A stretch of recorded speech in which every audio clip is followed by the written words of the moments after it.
happened. Some customer, he had in some traffic that cut him off and traffic tickets, and then and then he was already, and then we got in the cab, and he said something smart and nasty to Alberto, something insulting and in anger.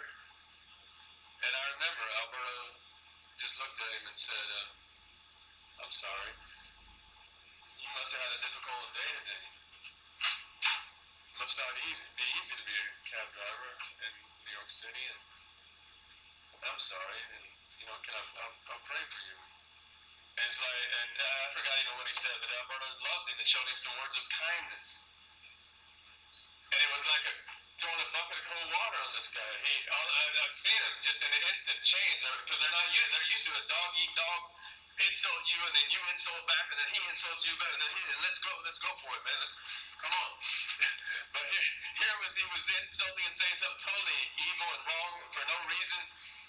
And Alberto just loved him in return, and his demeanor, he completely changed. And then he started calling him sir and treating him with respect, and then talking in politeness and in kindness. And what would you? Oh yes, well this way is shorter. Let me go this way. And I've seen it so many times. We had a next door neighbor when I first moved in with Alberto. We had a next door neighbor, and this man.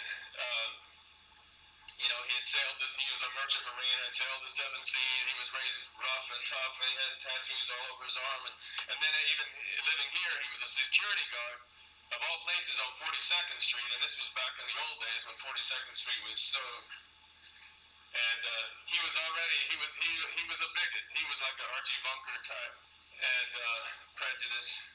And working at that place didn't help, because he'd have situations almost every night, and then he'd come home angry and irritated. And he'd knock on our door. Well, this was before I moved in. He'd knock on our door and say, "You blankety blank spick. You're all here just to get on welfare. You just why don't you go back where you came from? You went back. What's wrong with you? You're a blankety blank blank, and you're just here to get on welfare. And why don't you go get on? Just go back where you came from." And so then I moved in, and Alberto said, "Yeah, that's our next door neighbor." But you know what? And then Alberto never responded to any of those things. What Alberto did was he cooked a beautiful, beautiful meal, and Alberto can cook pretty good. Me and Jonathan will testify to that. He cooked a really beautiful meal, and then he knocks on his door. Many of y'all know him, so his name was Long. He said, here, Long, I cooked for you. And he looks at that. He looks at Alberto, looks at that. He can't believe it. He says, "Oh, thank you." And takes it and eats it, and then we made more. At that time we had just bought a crock pot, and we were learning and how to experimenting, and we made delicious beef stews and barbecue chicken, all kinds of stuff.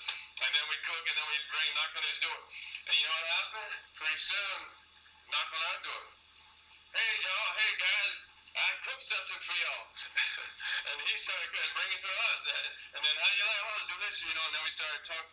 And then this guy, like if you saw him on the street or even in the apartment before all this, if you saw him, I said he had tattoos, but he also had the demeanor. He looked mean and tough and a hard shell, and he didn't want to talk to nobody. And he looked like he was ready to tear your face off, and you better not talk to me or I'll tear your face off. And that's how the way he carried himself. But then after this, he come knock, and then it got to be after a while, he knocked on my door. "Hey Tex, hey, come on over to the apartment." And I'd come, and he started telling me stories of all the different places he's been and things. And he became like a little kid with us, and a friend. And would get, and so then from then on, he never insulted him or us again.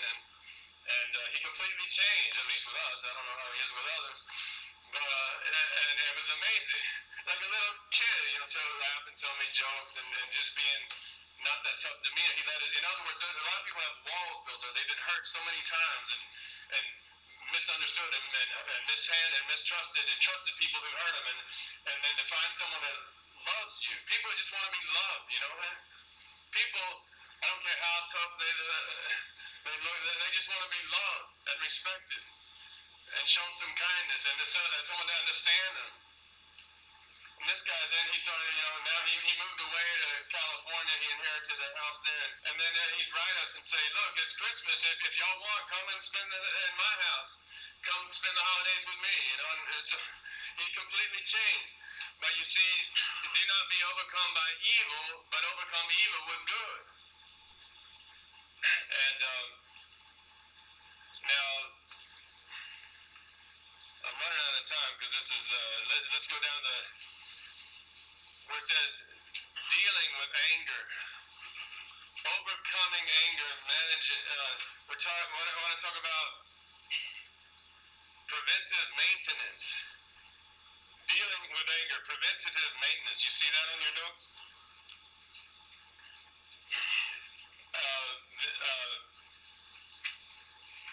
Teaching self-control. There's a lot of things we can do, just practical. I mean, obviously, you look to the Lord and all that, but there are many practical things we can do. Like, for example, some people they get easily irritated and a little angry because, you know, they're stressed out and they work 12 hours a day and sleep 4 hours a night and they're striving as hard as they can. They're drinking 6 cups of coffee and six cups of coffee and then something and then they blow up, you know. And I'm not saying it's a sin to drink coffee, but if maybe 6 cups, you should drop down to maybe just 1 or 2 instead of 6, you know, because that makes you very agitated. And, you know, I know it's common sense, but a lot of people don't have. Okay, David didn't have common sense, and I used to do that. And yeah, the coffee I would see it affect me, and especially sleeping 4 hours a night and trying to cram 3 days of work into 1 day. And then sometimes it would be too much. But number 1, guarding your words. Slowing one's reactions. When a person gets angry, reason often gives way to feelings. And things are sometimes said which are regretted later. See, that's the problem. That's why all these verses that be careful, especially when you're angry, because you're hurt. And the flesh wants to snap and to react and to hurt the other person in return. And so it's especially important when we feel the emotion of anger to stop and slow down and guard ourselves and wait before we speak. There's times I've been in a situation I was so angry with someone and I left the room because I know if I stay here I'm going to blow up. And that was wise at that moment because I knew myself. I knew in that situation I was about to lose it, and so I left the room and went and got alone with God for a while. Sometimes you need to just wait until you calm down, until both have calmed down and are thinking more rationally and clearly, because you see, that's the problem, is when we're feeling those feelings, then we often spout off and say things that we wish we had it, and later we regret and hurt the ones we love, and then later we wish we'd never said them. We'll come back here in a minute, but let's go back to the page 2, or the back of the first page, the very bottom, the back of the first page, James 1:19. We're going to have to do a part 2 on this because I'm not going to have time to finish. I want to get into communication skills, because I've discovered many of us, that the Bible has many things to say about communication, that if we have those things in our minds, particularly in moments of anger, but even if it's not anger, just communication skills. Because many times there's miscommunication or misunderstanding. And let James chapter 1, verse 19 to 20. Everybody got it? But let everyone be quick to hear. In other words, it says to listen. Slow to speak. Let everyone be quick to hear. Slow to speak and slow to anger. For the